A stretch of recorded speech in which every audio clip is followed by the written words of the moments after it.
উপাৰ্জনৰ পথ বিচাৰি আপুনি হাহাকাৰ কৰিছে নেকি?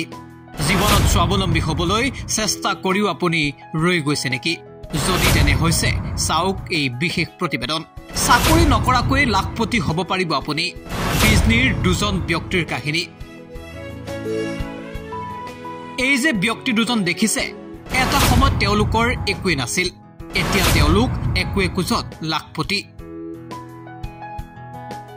প্ৰথমে বন্ধন বেংকৰ পৰা ঋণ লৈ তেওঁলোকে আৰম্ভ কৰিছিল সৰুকৈ ব্যৱসায়, আৰু তাৰ পাছতে এতিয়া ক্ৰমাৎ উপাৰ্জনৰ পথ বৃদ্ধি হৈ গৈ আছে এওঁলোকৰ। এই যে ব্যক্তিজন দেখিছে, এওঁৰ নাম অনুপ কুমাৰ দাস। প্ৰথমে বন্ধন বেংকৰ পৰা মাত্ৰ কেইহাজাৰমান টকাৰ ঋণ লৈ তেওঁ আৰম্ভ কৰিছিল এখন সৰু কাপোৰৰ দোকান। বিজনীৰ আমগুৰিস্থিত এই বন্ধন বেংকৰ শাখাটোৰ পৰাই লোন লৈ তেওঁ ব্যৱসায় আৰম্ভ কৰিছিল, আৰু তাৰ পাছত এতিয়া বিজনীত এখন প্ৰতিষ্ঠিত ব্যৱসায়িক প্ৰতিষ্ঠানৰ এওঁ স্বত্বাধিকাৰী। এতিয়া তেওঁ লাখ টকাৰো অধিক ঋণ লৈছে বন্ধন বেংকৰ পৰা। আৰু এই ব্যক্তিজনে কৈ গ'ল কিদৰে অতি সহজলভ্যভাৱে বন্ধন বেংকৰ পৰা ঋণ লৈ ব্যৱসায় আৰম্ভ কৰি তেওঁ এতিয়া একোজন সফল আৰু প্ৰতিষ্ঠিত ব্যৱসায়ী। মই বন্ধনৰ পৰা লোন লৈ মানে ধৰক মোৰ আৰ্থিক অৱস্থা বেয়া আছিল তো, সেইকাৰণে মই বন্ধনৰ পৰা লোন লৈ এতিয়া ভগৱানৰ কৃপাত মই ভালেই চলি আছোঁ। যিটো এই আপোনাৰ এই সফলতাৰ আঁৰৰ একমাত্ৰ বন্ধনে? হয়, মই বন্ধনে লোন নিদিলে মই চলিব পৰা মোৰ বৰ অসুবিধা আছিলে। মই ল'ৰা ছোৱালীও স্কুলত পঢ়াই আছোঁ আৰু মানে ওপৰালৈ কিবা ভালেই চলি আছোঁ। যিহেতু এতিয়াও দেখা যায় সমাজত বহুত আৰ্থিক অনাটনৰ হেৰিত কিবা এটা মনত পুহি ৰাখিছে ব্যৱসায় কৰি, সিহঁতে নোৱাৰিছে, তেওঁলোকে বন্ধনৰ পৰা লোন বহুতেই লৈ আছে। আৰু ব্যক্তিসকলক কি ক'ব? মোক সুধিলে ময়ো ক'ম যে বন্ধনৰ পৰা লোন ল'লে ভাল সুবিধা দিয়ে, তেওঁলোকৰ মানে কোনো জামেলা নাই, আৰু ধৰকচোন মানে সোনকালে পায়, আৰু কোনো ধৰণৰ অসুবিধাও নহয়, মানে সহজ সৰল দিবলৈ। আজি যদি আমি ক'ব যাওঁ বন্ধনৰ লোন লৈ পেলাই আপুনি আপোনাৰ ক্ষেত্ৰখনত সফল হৈছে? নাই, বহুতেই হৈছে, আৰু ময়ো নিজেও হৈছোঁ।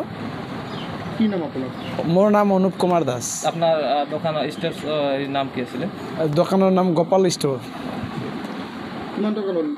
মই 2 লাখ টকা লোন লৈছিলোঁ। একেদৰে এই ব্যক্তিজনেও বন্ধনৰ পৰা ঋণ লৈ আৰম্ভ কৰিছিল ব্যৱসায়। ব্যক্তিজনৰ নাম সুব্ৰত পাল। প্ৰথমতে সৰু এখন দোকান আৰম্ভ কৰিছিল ব্যক্তিজনে। বন্ধন বেংকৰ পৰা মাত্ৰ কেইহাজাৰমান টকাৰ ঋণ লৈছিল সুব্ৰত পাল নামৰ এই ব্যৱসায়ীজনে। এতিয়া তেওঁ 2 লাখ টকাৰো অধিক ঋণ লৈছে বন্ধনৰ পৰা। বিজনীৰ আমগুৰিস্থিত বন্ধন বেংকৰ এই শাখাটোৰ পৰা ঋণ লৈছিল সুব্ৰত পালে। প্ৰথমে ঋণ লৈ সৰু দোকান আৰম্ভ কৰা সুব্ৰত পালৰ দোকানখন এতিয়া বহু ডাঙৰ হ'ল। লাখ টকাৰ সামগ্ৰী আছে তেওঁৰ দোকানত। তেওঁ এতিয়া এজন প্ৰতিষ্ঠিত ব্যৱসায়ী। পৰিয়াল চলাবলৈ তেওঁ আৰু এতিয়া চিন্তা কৰিবলগীয়া হোৱা নাই। এওঁলোক মাত্ৰ উদাহৰণহে। বন্ধন বেংক খুব ভাল। বন্ধন বেংকৰ পৰা ঋণ লৈ মই দোকানটো ভালেই কৰিছোঁ। তাৰ ৰেট অফ ইণ্টাৰেষ্টটো কম, প্লাছ সিহঁতৰ ব্যৱহাৰো ভাল, বিহেভিয়াৰো ভাল, মানে সেইটো লৈ মই বহুত উপকৃত হৈছোঁ। এক প্ৰকাৰ ক'ব গ'লে সফল হৈছোঁ। কিমান এমাউণ্টত লৈছে? মই 2 লাখ লৈছিলোঁ, তাৰপিছত আপোনাৰ 13% না 2 লাখ লৈছিলোঁ। 2 ইয়াৰ্ছ কম, মানে বহুত কম। যিহেতু এনেকুৱাও সমাজত আৰ্থিক অনাটন আছে, তেখেতসকলক কি ক'ব? তেখেতসকলে ল'লে বহুত উপকৃত হ'ব।